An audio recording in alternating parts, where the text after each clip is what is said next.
अपने पीछे कितनी संपत्ति छोड़ गए पोप फ्रांसिस। जाने कितनी थी सैलरी और कहां दान करते थे पैसा। पोप फ्रांसिस की संपत्ति का पूरा लेखा जोखा। सुबह के 7:35 सोमवार का सूरज अभी पूरी तरह से आसमान में चढ़ा नहीं था और दुनिया के एक कोने में शांति छा गई।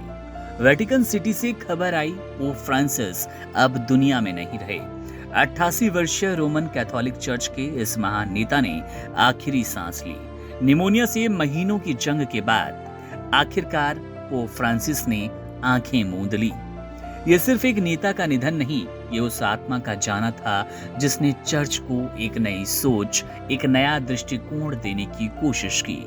पोप फ्रांसिस, जिनका असली नाम जॉर्ज मारियो बर्गोग्लियो था, उनका जन्म अर्जेंटीना में हुआ। एक साधारण परिवार से निकलकर वे एक ऐसे मकाम पर पहुंचे जहां उनकी बातों से करोड़ों लोगों के दिलों को सुकून मिला।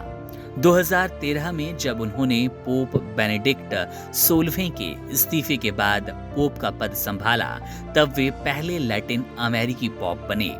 यह अपने आप में ऐतिहासिक क्षण था। पर पोप फ्रांसिस कभी शाही पोप नहीं रहे।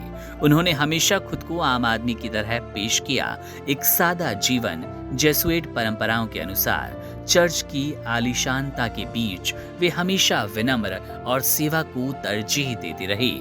सबसे खास बात यह थी कि उन्होंने चर्च से कभी सैलरी नहीं ली।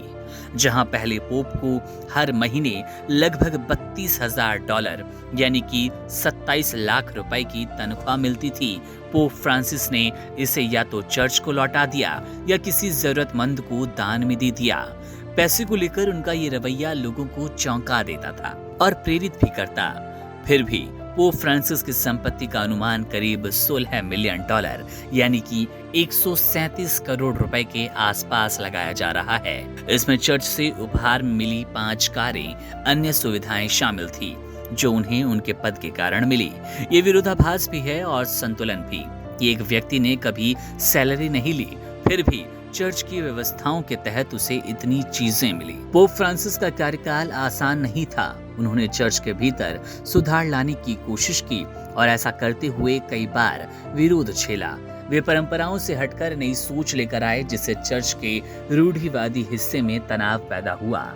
लेकिन यही उनका साहस था, सच्चाई और बदलाव के लिए आवाज उठाना।